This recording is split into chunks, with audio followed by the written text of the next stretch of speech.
La gare de Saint-Lazare revêt une importance notable au niveau historique, mais aussi en termes de développement socio-économique. Évidemment, vous comprendrez que Saint-Lazare était quand même en banlieue ouest, assez éloignée de Montréal, donc c'était la seule façon de voyager à Montréal aisément en prenant le train. Même chose pour acheminer ou faire parvenir de Montréal de la marchandise. Donc, c'était fort utile d'avoir une gare à Saint-Lazare. En 1886, la gare est construite. En 1887, la ligne de chemin de fer du Canadien Pacifique allant de Montréal à Toronto, passant par Saint-Lazare, est enfin terminée. 1908-1909, une deuxième voie ferrée est ajoutée pour améliorer le service ferroviaire de Saint-Lazare. Pour permettre aux Canadiens Pacifiques de construire le chemin de fer, deux messieurs fort importants, M. Joseph Montpellier et Antoine Leduc, ont cédé une partie de leur terre pour permettre la construction de la voie ferrée. Alors, tant pour voyager, comme je disais, que pour expédier, recevoir de la marchandise, c'était le moyen de transport privilégié pour aller faire de grands voyages et magasiner à Montréal. Et on nous rapporte aussi que plusieurs personnes, plusieurs ouvriers travaillaient à Montréal, prenaient le train le dimanche soir, le dernier train du dimanche soir pour travailler, habitaient Montréal en pension, étaient chambreurs et revenaient seulement le vendredi soir avec le dernier train pour venir passer le week-end avec leur famille. Mais beaucoup d'hommes à l'époque étaient partis toute la semaine pour aller travailler à Montréal. Et ça, je trouve ça particulier puis important de le souligner. C'était quand même un sacrifice, là, parce que c'était pas tous les messieurs qui étaient des cultivateurs ou des agriculteurs ou qui avaient un commerce ici. Puis bon, on sait que à Montréal, il y avait beaucoup d'entreprises, beaucoup de shops où les ouvriers allaient travailler dans des shops. Puis plusieurs gens de Saint-Lazare, plusieurs hommes avaient un travail comme ça. Et grâce à la gare de Saint-Lazare, pouvaient avoir un travail comme ça. Ça n'aurait pas été envisageable de voyager matin et soir, comme aujourd'hui on le fait quand on va à l'université ou on travaille à Montréal. On prend le train à la gare de Vaudreuil, c'est extraordinaire. Mais à l'époque, il n'y avait pas des trains aussi souvent quotidiennement. Puis c'était une dépense quand même là, de prendre le train. Alors, pour ce qu'un ouvrier pouvait gagner de sa semaine d'ouvrage dans une shop à Montréal, s'il avait fallu qu'il revienne à tous les jours, ça aurait probablement pas été rentable, là. Gilles Chevrier, le dernier chef de gare de Saint-Lazare, une figure marquante chez nous parce que, bon, certes, il a été chef de gare pendant plus de 35 ans. Il a été le dernier chef de gare de Saint-Lazare, mais c'était un homme aussi très, très impliqué dans la communauté, puis au niveau de la paroisse, au niveau de l'église de Saint-Lazare.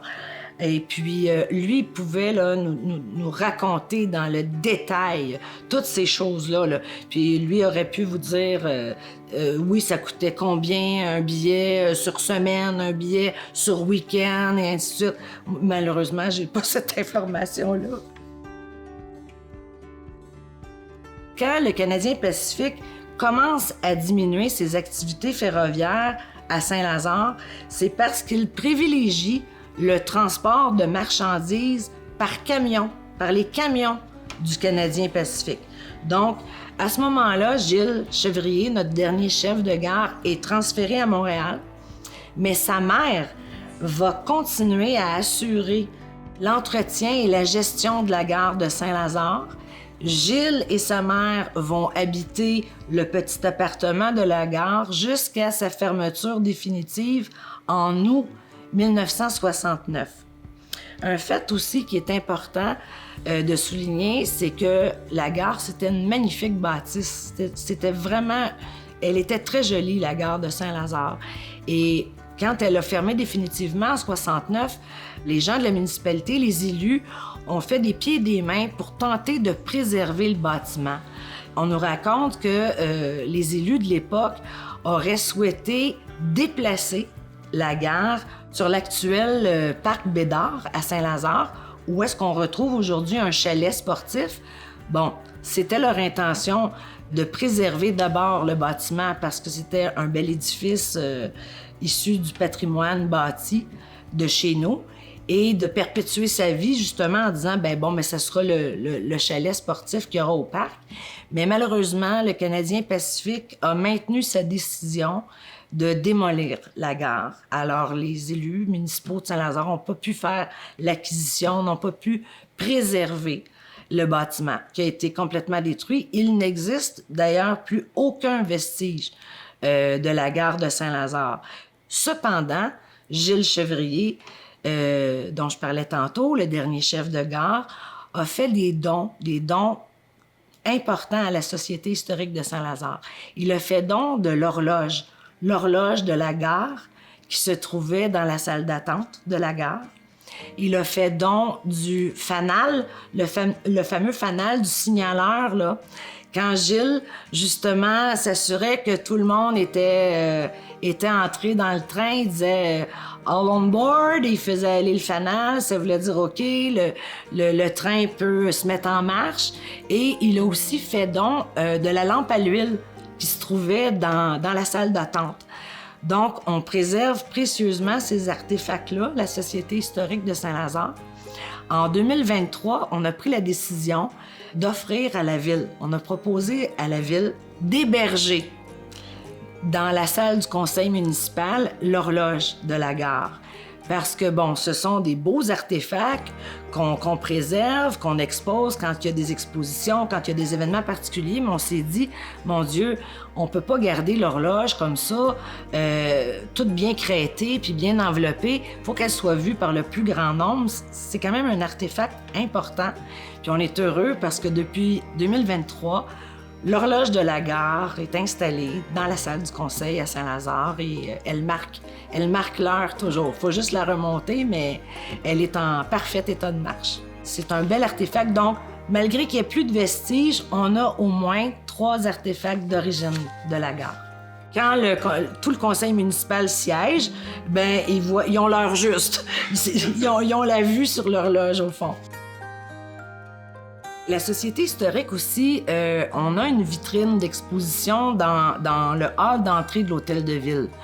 Une magnifique vitrine qui est là et qui est dédiée à nous, à la Société historique. Et puis, depuis 2020, on monte une exposition annuelle, chaque année. Donc, tout à l'heure, quand je vous parlais du fanal du signaleur, puis de la lampe à l'huile qu'il y avait dans la salle d'attente de la gare, on a justement consacré une exposition à la gare de Saint-Lazare. Il y a une autre année, on a consacré une exposition aux écoles de rang jusqu'aux écoles contemporaines d'aujourd'hui à Saint-Lazare. Chaque année, on se donne pour mandat de faire une exposition. La dernière qu'on s'apprête à défaire cette semaine était consacrée à Gérald Sarrault, qui a été une figure emblématique à Saint-Lazare, a été curé pendant 35 ans, mais au-delà de ça, a été un homme impliqué activement dans toute la communauté, dans toute la paroisse de Saint-Lazare. Il était membre fondateur de la Source d'entraide. Donc, on a consacré la dernière exposition à Gérald. Et là, bien évidemment, notre prochaine exposition va être consacrée au 150e anniversaire de Saint-Lazare, 2025 étant l'année de nos 150 ans.